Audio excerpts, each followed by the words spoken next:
আসসালামু আলাইকুম সবাইকে। আমি রোহান, পড়াশোনা করছি সাস্টে ইন্ডাস্ট্রিয়াল প্রোডাকশন ইঞ্জিনিয়ারিং ডিপার্টমেন্টে। আমরা কেমিস্ট্রি যে শর্টকাট সিরিজ দেখছিলাম সেটারই আজকে আমাদের লেকচার হচ্ছে সংকরায়ন। তো সংকরায়নের জন্য আসলে আমি একটা পাতা নিয়েছি, এই পাতার মধ্যে আমাদের অনেকগুলো যৌগ ছিল, যে যৌগগুলো আমরা লিখেছি। আমরা চেষ্টা করবো যে আজকের ভিডিওর মাধ্যমে কোনটা যৌগ দেখে কিভাবে আমরা আসলে সংকরায়নগুলো খুব তাড়াতাড়ি বের করতে পারি। এবং এখানে যে যৌগগুলো লেখা হয়েছে প্রত্যেকটা বিশ্ববিদ্যালয়ে আসা কোশ্চেন, এবং মনে হতে পারে যে অগুরুত্বপূর্ণ বা সহজ বা আসলে খুবই কঠিন, পারা যাবে না। বিশ্বাস করবে, প্রত্যেকটা কোশ্চেন বিশ্ববিদ্যালয়ে আসা কোশ্চেন। আজকে যদি তুমি এই ভিডিওটা দেখো, যে কোনো যৌগের সংকরায়ন যে কোনো বিশ্ববিদ্যালয়ে আসা কোশ্চেন তুমি আসলে সলভ করতে পারবে। যেমন এই যে এই এই যৌগগুলা লাস্ট আমরা আসলে গত বছর বা তার আগের বছর আমাদের অ্যাডমিশন টাইম পর্যন্ত যদি আমি বলতে চাই যে এই ধরনের কোশ্চেন গুলো আসলে নেগলেক্ট করা হইতো বা পোলামেন বলতে যে আসলে আসবে না। তো সিএসসিএল2 পিওসিএল3 এটা জাহাঙ্গীরনগর ইউনিভার্সিটি 23-24 সেশনে আসছে। তো যেটা আমি বলছিলাম যে আমরা আসলে প্রত্যেকটা যুগের সংকরায়ন দেখবো, এবং সংকরায়নটা আমরা আসলে ডিটেলস ভিডিওতে যাবো না, কারণ আমরা আসলে কেউ অ্যাডমিশনে পিএইচডি করতে আসি নাই, আমাদের জাস্ট এগুলো বের করতে পারলে আসলে হয়েছে। তাহলে আসা শুরু করা যাক। তাহলে আমাদের শুরুতে অ্যামোনিয়া দিয়ে আমরা শুরু করতে পারি, নাকি মিথেন দিয়ে শুরু করবো আমরা? আচ্ছা, মিথেন দিয়ে আমরা শুরু করবো, কারণ আমাদের এইটা আসলে বলতে গেলে এইটা দিয়ে আমাদের আসলে বইটা শুরু হয়েছে। তাহলে আমরা শুরুতে যে কাজটা করবো, আমরা প্রথমে সূত্রটা লিখে ফেলি। আচ্ছা, সূত্রটা পুরোটা যোগের আমাদের এইচ ইকুয়ালস টু, আচ্ছা আমি তোমাদের মুখে মুখে বলছি, তোমরা একটু আমার কথাটা মাথায় নেওয়ার চেষ্টা করো। হাইব্রিডাইজেশন এইচ ইকুয়ালস টু আমাদের কেন্দ্রীয় পরমাণুর আচ্ছা, এইচ ইকুয়ালস টু আমরা শুরুতে লিখবো হচ্ছে তোমার V plus X minus C plus A. তো সূত্রটা আসলে তোমরা কোনো কিছু বুঝো না, তাহলে আমি একটু বলে দিই ভাই। দেখো, এইচ ইকুয়ালস টু হচ্ছে ভি, ভিতে হচ্ছে ভ্যালেন্সিয়াল ইলেকট্রন। কার ভ্যালেন্সিয়াল ইলেকট্রন? সেন্ট্রাল অ্যাটমের ভ্যালেন্সিয়াল ইলেকট্রন। আচ্ছা ভাই, সেন্ট্রাল অ্যাটম কিভাবে চিনবো আমরা? সেন্ট্রাল অ্যাটম চেনার খুবই সহজ উপায়, যারটা সংখ্যায় কম থাকবে সেই আমাদের সেন্ট্রাল অ্যাটম। আচ্ছা ভাই, তাহলে যদি এরকম হয় যে আমাদের দুইটারই সংখ্যা সমান সমান আছে, যেমন আমাদের পিওসিএল3, যেমন আমাদের এইচ যেমন আমাদের সিওসিএল2, এই যৌগগুলো দেখ কাকে আমরা কেন্দ্রীয় পরমাণু ধরবো? ভিডিওটা দেখতে থাকো, অ্যান্সার পেয়ে যাবে। তাহলে আমাদের এখানে এই ভিটা আসলে কি হয় বলতো? ভি হচ্ছে আমাদের সেন্ট্রাল অ্যাটমের ভ্যালেন্সিয়াল ইলেকট্রন। আচ্ছা, এই এক্সটা কি? এক্স হচ্ছে আমাদের একযোজী পরমাণু সংখ্যা। এরপর আমরা যে কাজটা করব, মানে প্লাস চার্জ থাকলে মাইনাস করে দিব, মাইনাস চার্জ থাকলে প্লাস করে দিব। আসো একটু আমরা দেখা শুরু করি। দেখো, আমাদের প্রথমে মিথেনের ক্ষেত্রে চিন্তা করো, আমরা মিথেনকে টেস্ট করবো। তাহলে আচ্ছা, আরেকটা জিনিস, আমাদের যদি এই এইচ এর মানটা যদি আমাদের 4 আসে, তাহলে আমাদের সংকরায়নটা হবে sp3। যদি আমাদের এই এইচ এর মানটা 3 আসে, তাহলে আমাদের হবে hp2। যদি এই এইচ এর মানটা আমাদের 2 আসে, তাহলে হবে sp সংকরায়ন। যদি আমাদের এই এইচ এর মানটা 5 আসে, তাহলে আমাদের এই সংকরণটা হবে sp3d সংকরায়ন। আবার 6 হইলে হবে sp3d2। আচ্ছা, তাহলে আমরা যোগ একটা দেখি, তারপর আশা করি প্রত্যেকটা জিনিস তোমাদের কাছে এমনি ক্লিয়ার হয়ে যাবে ভাই। আচ্ছা, তো এখন দেখো তো, মিথেনের ক্ষেত্রে আমরা সংকরণটা দেখবো। আচ্ছা, মিথেনের কেন্দ্রীয় পরমাণু কে ভাই? কেন্দ্রীয় পরমাণু কার্বন। আচ্ছা, কার্বন যে কেন্দ্রীয় পরমাণুটা বুঝবো কেমনে আমরা? যারটা সংখ্যায় কম সেই কেন্দ্রীয় পরমাণু। তাহলে কার্বন ইলেকট্রন বিন্যাস করো তো, 1s2 2s2 2p2। তাহলে 2s2 তে কয়টা আছে ভাই? দুইটা। 2p2 তে দুইটা। দুই দিয়ে কত হবে তাহলে? চারটা। তাহলে আমাদের ভ্যালেন্স ইলেকট্রন কয়টা ভাই? চারটা। আবার সূত্রের আমাদের এখানে আমি একটু ভুল করছি না বলতে মিস্টেক করছি, সেটা হচ্ছে আমাদের এইচ ইকুয়ালস টু সূত্রের একটা হাফ ছিল। তাহলে এখানে এই যে 4 প্লাস এখানে এক যোজি পরমাণু কয়টা ভাই? চারটা। তাহলে আমাদের 4 ইনটু আমাদের কত বলতো? হাফ। তার মানে অ্যান্সার আলটিমেটলি আমাদের কত আসে বলতো? 4। 4 হলে কোন ধরনের সংকরায়ন? sp3 সংকরায়ন। তাহলে মিথেনে আমাদের কোন ধরনের সংকরায়ন আছে ভাই? মিথেন হচ্ছে আমাদের sp3 সংকরায়ন। তাহলে চলো আরেকটা দেখি আমরা। আমাদের মিথেন হয়ে গেছে, আমরা অ্যামোনিয়াকে টেস্ট করবো। আচ্ছা, অ্যামোনিয়ার ক্ষেত্রে বলতো আমাদের কেন্দ্রীয় পরমাণুর ভ্যালেন্স ইলেকট্রন কয়টা ভাই? আমরা প্রথমে আগে সূত্রের একটা হাফ দিয়ে দিই। আচ্ছা, আমাদের অ্যামোনিয়ার ক্ষেত্রে কেন্দ্রীয় পরমাণুর ভ্যালেন্স ইলেকট্রন কয়টা ভাই বলতো? পাঁচটা। কেমনে? 1s2 2s2 2p3। 2s2 তে কয়টা? দুইটা। 2p3 টা কয়টা? তিনটা। তাহলে 3 দিয়ে কত হয় ভাই? 5 হয়। তাহলে আমাদের সেন্ট্রাল অ্যাটমের ভ্যালেন্স ইলেকট্রন হচ্ছে আমাদের পাঁচটা। প্লাস আমাদের একজোড়ি পরমাণু সংখ্যা, একজোড়ি পরমাণু কি এখানে হাইড্রোজেন, তাহলে কয়টা আছে? তিনটা। দেখো তো ভাই, প্লাস বা মাইনাস চার্জ আমাদের আছে কি? নাই। তাহলে 5 তিনে কত হয়? 8। 8 কে 2 দিয়ে ভাগ করলে কত আসে ভাই? 4 আসে। তাহলে আমাদের 4 যদি আসে কোন ধরনের সংকরায়ন? 4 আসলে sp3 সংকরায়ন। আশা করি তোমরা বুঝতে পারছো। চলো আমরা পরবর্তী যোগে যাই। আচ্ছা, পরবর্তী যৌগটা আমাদের কে ভাই বলতো? পানি, H2O। আচ্ছা, তোমরা আমাকে বলো তো ভাই, পানির ক্ষেত্রে আমাদের কেন্দ্রীয় পরমাণু কি হবে? অক্সিজেন হবে, তাই না? কারণ ওটার সংখ্যায় কম আছে। তাহলে এখন এর সংকরণটা আমরা কিভাবে বের করবো? আমাদের 1s2 2s2 2p4। তাহলে 2s2 তে কয়টা? দুইটা। 2p4 এ কয়টা? চারটা। 4 দিয়ে কত হয় ভাই? 6 হয় না? তাহলে আমাদের সেন্ট্রাল অ্যাটমের ভ্যালেন্স ইলেকট্রন কয়টা? 6টা। সূত্রের হাফ দিয়ে দাও। আবার এখানে একজনই পরমাণু কয়টা ভাই? দুইটা। তাহলে 6 2 এ কত হয় আমাদের? 8। 8 কে 2 দিয়ে ভাগ করলে 4। 4 হচ্ছে আমাদের কোন ধরনের সংকরায়ন? sp3 সংকরায়ন। আশা করি তোমরা এটা বুঝতে পারছো। তাহলে বলো তো CCl4 এরটা কি হবে? আশা করছি তোমরা কমেন্টে জানিয়ে দিবা, আমি মুখে মুখে করে দিই। দেখো CCl4 কার্বন শেষ শক্তি স্তরে কয়টা থাকে বলো তো ভাই? শেষ শক্তি থাকে 4টা। কেমনে? 1s2 2s2 2p2, 2s2 তে 2টা, 2p2 তে 2টা, তাহলে কত হচ্ছে আমাদের 4টা। 4 4 যোগ করলে কত? 8, 8 কে আবার 2 দিয়ে ভাগ করলে কত হয়? 4 হয়। 4 হলে কি হবে আমাদের? sp3 সংকরায়ন। তাহলে BeCl2 তে আমরা আসি। আশা করি তোমরা এগুলো পেরে যাবা সবাই। দেখো BeCl2 তে আসো ভাই, তাহলে বেরিলিয়ামের ক্ষেত্রে সূত্রে আমরা কি লিখবো? হাফ ইন্টু বেরিলিয়াম আমাদের কয়টা বলো তো? আমাদের ভ্যালেন্স ইলেকট্রন কয়টা? 2টা। কেন? 1s2 2s2। তাহলে যেহেতু 2 নাম্বার সদস্যের কয়টা আছে? 2টা, তাহলে আমাদের ভ্যালেন্স ইলেকট্রন কয়টা ভাই? 2টা। প্লাস আমাদের একযোজী পরমাণু সংখ্যা কয়টা? 2টা। প্লাস মাইনাস কোন 4 দিলে 2 2 4 ভাগ 2 আসে আমাদের 2। কোন সংকরায়ন ভাই? sp সংকরায়ন। বের করতে পারবা না? তাহলে আসো সালফার ডাইঅক্সাইডের ক্ষেত্রে। মনোযোগ, সবাই মনোযোগ দিবা সালফার ডাইঅক্সাইডটা। তোমরা অনেকে এখানে একটা পাপ করবা। কি পাপ? তোমরা সূত্রে হাফ লিখবা, লিখলা। এখন সালফার, সালফার তো আমরা জানি যে আমাদের গ্রুপ 16, তাহলে ভ্যালেন্স ইলেকট্রন কয়টা ভাই? 6টা। প্লাস তোমরা এইখানে আবেগের বসে সবাই 2 দিয়ে দিবা। কিন্তু সূত্রে কি বলছিলাম ভাই? এক্স এর পরিচয় কি? একযোজী পরমাণু সংখ্যা। তার মানে এখানে একযোজী পরমাণু সংখ্যা নাই, 0। তাহলে আমাদের প্লাস 4 জনে মাইনাস 4 জনে 6 প্লাস 0 মানে কি বলতো? 6 ভাগ 2 ইকুয়ালস টু 3। মানে কোন ধরনের সংকরায়ন ভাই? sp2 সংকরায়ন। আচ্ছা যদি তোমার SO3 থাকে, যদি আমাদের SO3 থাকে, SO3 থাকলে বলো তো আমাদের একই হবে না ভাই? SO3 তাহলে কেমনে একই হচ্ছে দেখো তো? হাফ প্লাস কেন্দ্রীয় পরমাণু ভ্যালেন্স ইলেকট্রন, তাহলে ভ্যালেন্স ইলেকট্রন কয়টা ভাই? 6টা। আর এখানে একযোজী পরমাণু আছে নাই, তার মানে এই সংকরায়নটা আমাদের কত হবে বলো তো? sp2 সংকরায়ন। তার মানে সালফার ডাইঅক্সাইড সালফার ট্রাইঅক্সাইড দুইটার আমাদের কোন ধরনের সংকরায়ন? আমাদের sp2 সংকরায়ন। আশা করি ব্যাপারটা তোমরা বুঝতে পারছো। তাহলে সালফার ডাইঅক্সাইড সালফার ট্রাইঅক্সাইড আমাদের শেষ। আচ্ছা এই কোশ্চেনটা আসে, সালফিউরিক অ্যাসিড, সালফিউরিক অ্যাসিড এর আমাদের সংকরায়ন কত? আচ্ছা সালফিউরিক অ্যাসিডের সংকরায়ন আমরা কেমনে বের করবো ভাই? দেখো তো আমাদের সেন্ট্রাল অ্যাটম কে ছিল? Central atom sulphur. কেন? এটার সংখ্যায় কম আছে। তাহলে দেখো তো আমাদের সেন্ট্রাল অ্যাটমের ভ্যালেন্স ইলেকট্রন কয়টা? তাহলে আমরা শুধু লিখবো হাফ ইনটু ভ্যালেন্স ইলেকট্রন কয়টা ভাই? এখানে 6টা। প্লাস একযোজী পরমাণু এখানে কয়টা আছে দেখো তো ভাই? একযোজী পরমাণু এখানে আছে আমাদের 2টা। তাহলে আমরা কি করব? 6 প্লাস 2 কত হয়? 8। 8 কে 4 দিয়ে ভাগ করলে, 8 কে 2 দিয়ে ভাগ করলে হয় 4। মানে কোন ধরনের সংকরায়ন? sp3 সংকরায়ন। মানে আমাদের সালফিউরিক অ্যাসিডে কোন ধরনের সংকরায়ন আছে? sp3 সংকরায়ন। আশা করি তোমরা বুঝতে পারছো। আচ্ছা তাহলে পরবর্তীতে যাই ভাই, সালফিউরিক অ্যাসিডের মধ্যে ক্লিয়ার। বেরিলিয়াম ক্লোরাইড আমরা করে ফেলছি। আচ্ছা কার্বন ডাই অক্সাইড আমরা একটু মুখোমুখি করার চেষ্টা করি তো। কার্বন ডাই অক্সাইড আমাদের এতদিনে মুখস্থ হয়ে যাওয়ার কথা যে আমাদের কার্বন হচ্ছে কি 1s2 2s2 2p2, তাহলে 2s2 তে 2টা 2p2 তে 2টা, তাহলে কত হয় ভাই? 2 2 4 হয়ে যায় না? তাহলে আমাদের ভ্যালেন্স ইলেকট্রন কয়টা ভাই? 4টা। আবার একযোজী পরমাণু এখানে আছে নাই, দ্যাটস ওয়াই আমরা কি বলতে পারবো বলো তো ভাই? এখানে আমাদের সংকরায়নটা হচ্ছে sp সংকরায়ন। তাহলে কার্বন ডাই অক্সাইডের কোন সংকরায়ন? sp সংকরায়ন। আশা করি তোমরা এটাও বুঝতে পারছো। তাহলে আমরা পরের গুলাতে আসি তো ভাই। PCl5, PCl5 আমি আরো 2টা নিই, XeF2, XeF4, XeF6, এগুলো কিন্তু পরীক্ষায় আসে।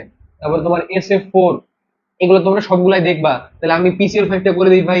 আচ্ছা PCl5 টার ক্ষেত্রে দেখো তো আমাদের এইখানে তোমরা একটু করার ট্রাই করো। সূত্রে কি লিখবো আমরা? হাফ ইনটু ফসফরাসের ভ্যালেন্স ইলেকট্রন কয়টা ভাই?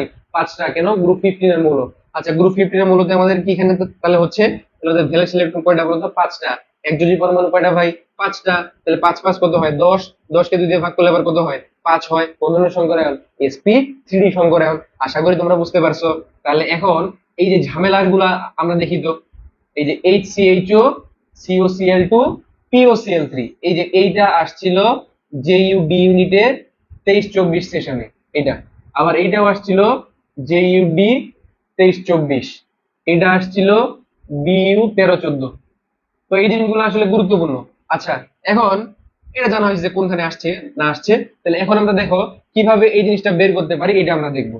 আচ্ছা দেখো তো আমাদের COCl2 এর ক্ষেত্রেই দেখো, COCl2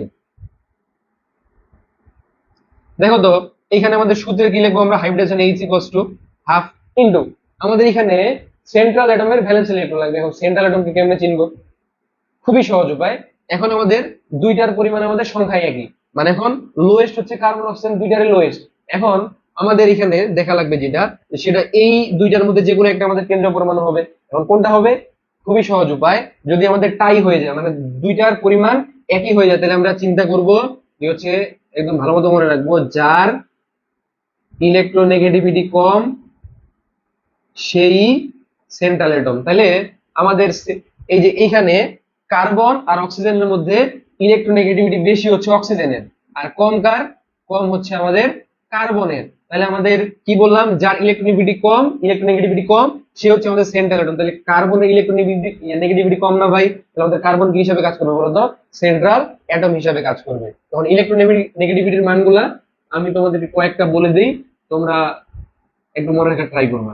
আর হচ্ছে কার্বন আমাদের 2.5, ফ্লোরিন 4, অক্সিজেন 3.5, নাইট্রোজেন 3, ক্লোরিনও সম্ভবত 3, ব্রোমিন 2.8। আমার যতদূর মনে পড়ে এটাই হওয়ার কথা। তাহলে তোমরা কি মনে করবো বলতো, ফন পলিবার, তাহলে আমাদের সবচেয়ে বেশি হচ্ছে ফ্লোরিনের, তারপরে অক্সিজেনের, তারপর নাইট্রোজেনের, তারপরে ক্লোরিনের, তারপরে ব্রোমিনের। তাহলে ফন পলিবার এমনি মনে রাখবা।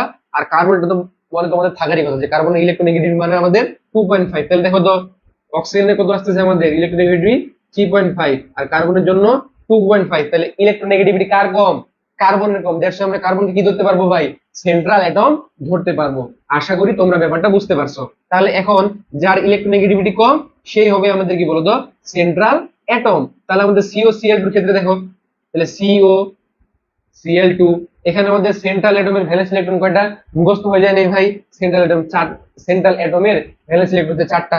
আবার একযোজী পরমাণুর সংখ্যা কয়টা বলতো, 2টা। তার মানে কোন ধরনের সংকরায়ন ভাই, sp2 সংকরায়ন। আশা করি তোমরা বুঝতে পারছো।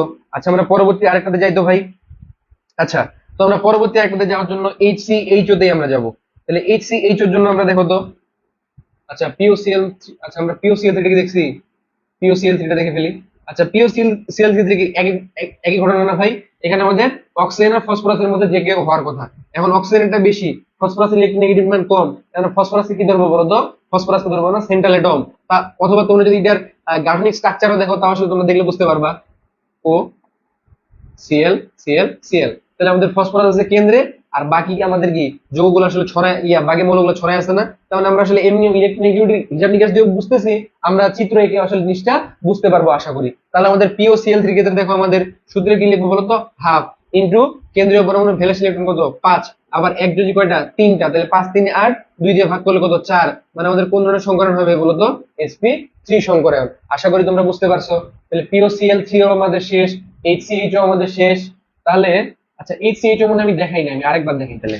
আচ্ছা HCHO, এখন এখানে আমাদের কোনটা হবে দেখো তো। আচ্ছা এখন আমি কি বলছিলাম বলতো, এখন এখানে সবচেয়ে কম আছে হচ্ছে কার্বন অক্সিজেনের মধ্যে যে কোনো একটা হইতে পারে। এখন কার্বনের আমাদের ইলেকট্রোনেগেটিভ মান হচ্ছে 2.5, অক্সিজেন 3.5। তাহলে যারটা সংখ্যাই কম সে আমাদের সেন্ট্রাল অ্যাটম না। অথবা তুমি এটাকে এমনিও করতে পারো যে কার্বন অক্সিজেন হাইড্রোজেন হাইড্রোজেন। তাহলে যোগটা আমাদের এরকম না, তাহলে আমরা এখান থেকেও তো বুঝতেছি আমাদের সেন্ট্রাল অ্যাটম কি হচ্ছে, কার্বন হচ্ছে। তাহলে সূত্র ফেলো, হাফ ইন্টু আমাদের সেন্ট্রাল অ্যাটমের ভ্যালেন্স ইলেকট্রন কয়টা 4টা, প্লাস একযোজী কয়টা 2টা। তাহলে 4 2 6, 2 দিয়ে ভাগ করলে হচ্ছে কত বলতো 3। তাহলে আমাদের কোন ধরনের সংকরায়ন, sp2 সংকরায়ন। আশা করি তোমরা বুঝতে পারছো। আচ্ছা তাহলে SF4 টা আমি মুখে করো তো, সালফার গ্রুপ 16, তাহলে ভ্যালেন্স ইলেকট্রন কয়টা 6টা, 6 4 10, 2 দিয়ে ভাগ করলে কত 5 হয়, তার মানে কি sp3 সংকরায়ন। HCF2 দেখো, HCF2, আচ্ছা সূত্র কি বলতো, হাফ। আচ্ছা জেনন আমাদের কি ছিল বলতো, এই যে দেখো হিলিয়াম, নিয়ন, আর্গন, ক্রিপ্টন, জেনন। তাহলে এটা আমাদের কোন গ্রুপ বলতো, গ্রুপ 18। তাহলে গ্রুপ 18 এর তাহলে ভ্যালেন্স ইলেকট্রন কয়টা ভাই 8টা, একযোজী কয়টা 2টা, 8 2 10, তার মানে কত 5। তার মানে কি বলতো sp3 সংকরায়ন। বলতো HCF4 এর ক্ষেত্রে কি হবে, HCF4 এর মধ্যে 8 4 12, 12 কে 2 দিয়ে ভাগ করলে কত হয় 6 হয়, তার মানে sp3d2। ব্যাপার আশা করি তোমরা বুঝতে পারছো। তাহলে আমাদের যদি HCF6 হয় তাহলে আমাদের কি হবে বলতো, 8 যোগ 6 ভাগ 2, তাহলে আমাদের কত আসলে বলতো 8 6 14 ভাগ 2 মানে হচ্ছে 7। তার মানে কি sp3d3। আশা করি তোমরা যত ধরনের সংকরণ আছে তোমরা আসলে যৌগ দেখে বের করতে পারবা। আচ্ছা এখনো শেষ হয় নাই, আমাদের জটিল যৌগের সংকরণটা বাকি আছে। আচ্ছা জটিল যৌগের সংকরণ কি তোমার কি মনে হয়, যে জটিল যৌগের যেমন জিনিসটা জটিল, এর সংকরণটাও জটিল? মোটেও না ভাই, জটিল যৌগের সংকরণ আরো ইজি। আচ্ছা তোমরা একটা যৌগ আমরা লিখি, ধরো এই যৌগটার কথা চিন্তা করো, এই জটিল যৌগটার আমরা সংকরণ বের করবো। এখন এই যৌগটার সংকরণ বের করার জন্য তোমরা কি এইটা যখন চ্যাপ্টার পড়ছিলা, এই যে 4, এই 4টা যে আমাদের সন্নিবেশ সংখ্যা, তোমরা কি এটা জানতা? আমাদের এইখানে সন্নিবেশ সংখ্যার মানটা যা আমাদের ওই যৌগের মধ্যে সংকরণের মানটা, তাহলে যে এইচ এর মান আমরা পেয়েছিলাম না ভাই, এইচ এর মান যদি 4 হয় তাহলে আমাদের sp3 সংকরণ পেয়েছিলাম না। তাহলে দেখো তো এখানে এই যে 4, আমাদের নিকেল টেট্রা কোবাল্টেট, এই যে 4, ঠিক আছে। তাহলে এই যে এইটা সন্নিবেশ সংখ্যার যে মানটা, এটা আসলে আমাদের বলতে গেলে এইচ এর মানের ইকুইভ্যালেন্ট। তাহলে 4 হলে কোন ধরনের সংকরণ হবে বলতো, আমাদের sp3 সংকরণ হয়। ধরো আমাদের এইরকম আছে Fe3n6, ধরো আবার এখানে আছে তাহলে তোমার হচ্ছে ধরো 4+, তাহলে এটা আসলে কি ভাই বলো তো? Potassium hexacyanoferrate ion. তাহলে আমাদের এই যে পটাশিয়াম, সরি, হ্যাঁ হ্যাঁ হ্যাঁ, আমাদের এখানে আসলে K4 যদি দেই, এখানে যদি দিয়ে দিই, তাহলে এটা হচ্ছে আমাদের পটাশিয়াম হেক্সাসায়ানোফেরেট। তাহলে ঠিক আছে, এখন দেখো তো এই হেক্সাসায়ানোফেরেট আয়ন যদি তুমি বলতে চাও, তাহলে এখানে কি বলতো? এখানে একটা তাহলে কি এরকম, তাহলে কারণ এখানে K+, তাহলে হচ্ছে K4 এফিসিয়েন্সি, ওকে ফাইন। তাহলে আমাদের এরকম যদি থাকে, তাহলে এখানে দেখো তো ভাই সন্নিবেশ সংখ্যা কত? সন্নিবেশ সংখ্যা 6, তাহলে আমাদের সন্নিবেশ সংখ্যা যদি 6 হয়, সংকরণ কি হবে? sp3d2। আশা করছি তোমরা জটিল যৌগের সংকরণটা বের করতে পারবা। জটিল যৌগের সংকরণ তোমার আরো ইজি, জাস্ট তোমরা ভাই দেখো তো, এই যে এইখানে 6, ঠিক আছে, তুমি কি করবা জানো? অরবিটাল গুলো যোগ করবা, যে এখানে সন্নিবেশ সংখ্যা হচ্ছে 6, ঠিক আছে, সন্নিবেশ সংখ্যা, বা তোমার বলতে গেলে এখানে এখন তুমি এই যে 6 আছে না, তুমি যোগ করবা 1, মানে অপশন গুলো দেখবা, ধরো তোমার অপশন আছে sp3d, sp3d2, তারপরে তোমার ধরো আছে sp2, ধরো তোমার আছে sp, ধরো এই কোশ্চেন করছে, অপশন দিচ্ছে তোমাকে এইগুলা। তাহলে দেখো তো এখানে তোমার সন্নিবেশ সংখ্যার মান কয়টা? বলো তো 6টা। তাহলে দেখো তো এখানে আছে কয়টা? 2টা। এখানে আছে কয়টা? 5টা। এখানে আছে কয়টা? 6টা। এখানে আছে কয়টা? 3টা। তাহলে আমাদের এই যে 6টা অরবিটাল যদি এখানে আছে, তার মানে এটা হচ্ছে আমাদের অ্যান্সার। আশা করা যায় তোমরা বুঝতে পারছো। আচ্ছা, তাহলে এরপরে আমরা আরো কিছু যৌগের সংকরণ দেখবো। দেখো আমাদের 3টা জিনিস, একটা হচ্ছে অ্যালকেন, একটা হচ্ছে আমাদের অ্যালকিন, একটা হচ্ছে আমাদের অ্যালকাইন। কার মধ্যে কোন ধরনের সংকরণ? দেখো অ্যালকেন মানে আমাদের কার্বন কার্বন যদি সিঙ্গেল বন্ড থাকে, তার মধ্যে কোন ধরনের সংকরণ হয় বলতো? sp3 সংকরায়ন। যদি আমাদের কার্বন কার্বন ডাবল বন্ড থাকে, তাহলে কোন ধরনের সংকরায়ন? sp2 সংকরায়ন। যদি আমাদের কার্বন কার্বন ট্রিপল বন্ড থাকে অ্যালকাইন, তাহলে আমাদের sp সংকরণ। আশা করি তোমরা এই জিনিসগুলো আগে থেকে জানতা। যারা জানো না তারা এখন জেনে নাও যে অ্যালকেনের আমাদের সংকরায়ন sp3, অ্যালকিনের সংকরায়ন sp2, অ্যালকাইনের সংকরায়ন আমাদের কি বলতো ভাই? sp। ওকে, এখন একটা কথা তোমরা অনেক আগে থেকে হয়তো বা জেনে থাকবে, যে আমাদের কার্বন এটা আসলে অধাতু, এবং অধাতুগুলো আসলে বিদ্যুৎ পরিবহন করে না, কিন্তু কার্বনের একটা বিশেষ রূপ আছে যেটাকে বলে আসলে গ্রাফাইট। গ্রাফাইট অধাতু হলেও বিদ্যুৎ পরিবাহী, এই জিনিসটা মনে রাখবা, পরীক্ষায় অনেক টাইমে কিন্তু কোশ্চেন আসে যে গ্রাফাইট অধাতু হলেও বিদ্যুৎ পরিবাহী। এখন গ্রাফাইটের সংকরণটা তোমার পরীক্ষায় অনেকবার আমি আসতে দেখছি, মনে রাখবা ভালো করে, যে আমাদের গ্রাফাইট যে আছে, গ্রাফাইটে আমাদের sp2 সংকরায়ন। গ্রাফাইটে আমাদের কোন সংকরায়ন ভাই? গ্রাফাইটে আমাদের sp2 সংকরায়ন। এটা একদম ভালো মতো মাথায় রাখবা। তাহলে দেখো তোমাকে একটা যৌগ দিয়ে দিছে Hc3+1CH, বলতো এই Hc3+1CH এইখানে আমাদের কোন ধরনের সংকরায়ন আছে? বলো তো, এখানে কি আমরা কোনো কিছু প্রয়োগ করব? কিচ্ছু প্রয়োগ করার দরকার নেই। দেখো তো কার্বন কার্বন কোন বন্ড আছে? Triple bond. ট্রিপল বন্ড আছে মানে আমাদের কোন ধরনের সংকরায়ন ভাই? sp সংকরায়ন। আশা করি তোমরা বুঝতে পারছো। এখন দেখো তো তোমার এই যৌগটা দিচ্ছে, যে এই যৌগ CH2 ডাবল বন্ড CH2, এর নাম কি বলতো? ইথিন, অনেকে বলে ইথিলিন। ওকে, এখানে কার্বন কার্বন আমাদের কি আছে? ডাবল বন্ড আছে, কার্বন কার্বন ডাবল বন্ড, তার মানে এখানে আমাদের কোন ধরনের সংকরায়ন ভাই? sp2 সংকরায়ন। আশা করি তোমরা বুঝতে পারছো। তাহলে ধরো আমাদের যৌগ দিছে মিথেন, আমাদের দিছে CH3 বন্ড CH3, দিছে CH3 CH2 CH3।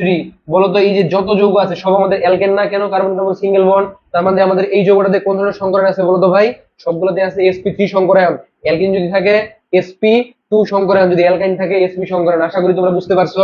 তাহলে ঢাকা ইউনিভার্সিটিতে একটা কোশ্চেন আসছিল, এই কোশ্চেনটা আমি তোমাদের সলভ করে দিই। দেখো এই কোশ্চেনটাতে তোমাদের আসলে ভুল করার জন্য না অফুরন্ত সুযোগ, ঠিক আছে? তোমরা একটা ট্র্যাপ বলতে গেলে এই ধরনের টাইপের কোশ্চেন গুলো। ধরো তোমার কোশ্চেন দিচ্ছে এইরকম যে CH2 CH CH CH2, এখন তোমার অপশন দিচ্ছে এইরকম, অপশন এ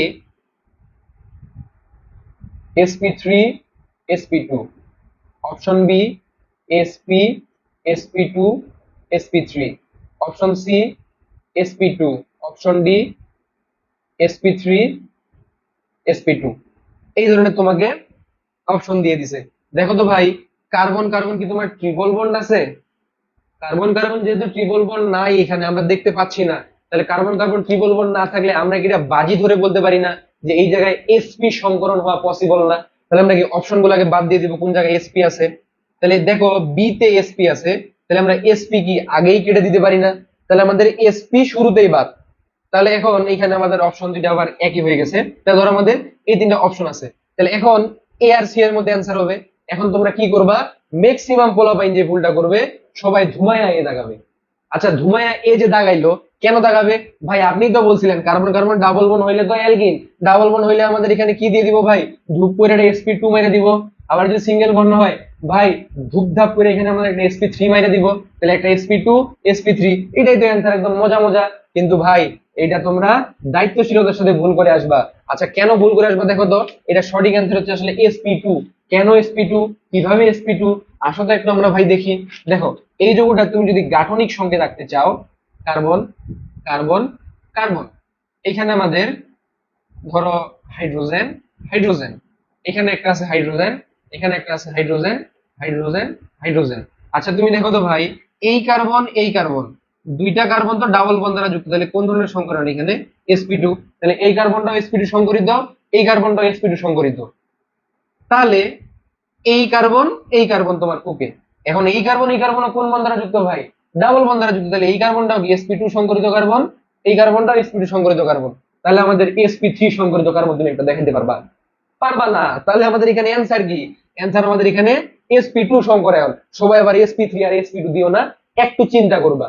তুমি ভাই বিশ্বাস করো, এটা আসলে এমন একটা জায়গা না, কেউ তোমাকে এক পা বা এক চুল জায়গা আসলে ফাঁকা দিবে না, তোমার জায়গাটা তোমাকে দখল করে নেওয়া লাগবে। ওই জন্য একটু বুদ্ধিটা খাটাবা। আল্লাহ আমাদেরকে যে ব্রেনটা দিছে, এটা তো খাটানোর জন্য দিছে না। আর একটা জিনিস সবসময় মনে রাখবা, যে আল্লাহ শুধু তোমার একার আল্লাহ না, আল্লাহ আসলে সবার আল্লাহ। আল্লাহ আসলে কাউকে ঠকাবে না। তুমি যদি আসলে পরিশ্রম না করো, তুমি যদি আসলে ঠিকঠাক ডেডিকেটেড না হও, তাহলে তুমি চান্স পাবা না। দেখবা তোমার একটা ফ্রেন্ড ঠিকই চান্স পেয়ে গেছে, সে ঠিক জায়গাতেই চলে যাবে, কারণ সে আল্লাহ তাআলা কাউকে ঠকাবে না। তো বিশ্বাস করো ভাই, পরিশ্রম করতে থাকো। তুমি যে সময়টা নষ্ট করতেছো, দেখবা তোমারই একজন কম্পিটিটর, সে দিন রাত জেগে পড়তেছে। তুমি 10 ঘন্টা পড়ছো, আরেকজন 15 ঘন্টা পড়বে। তো এটা আসলে হবেই। তো তুমি যদি আসলে গড়িমসি করো এই এই সময়টাতে, এই আফসোসটা তুমি সারা জীবন বয়ে বেড়াবা।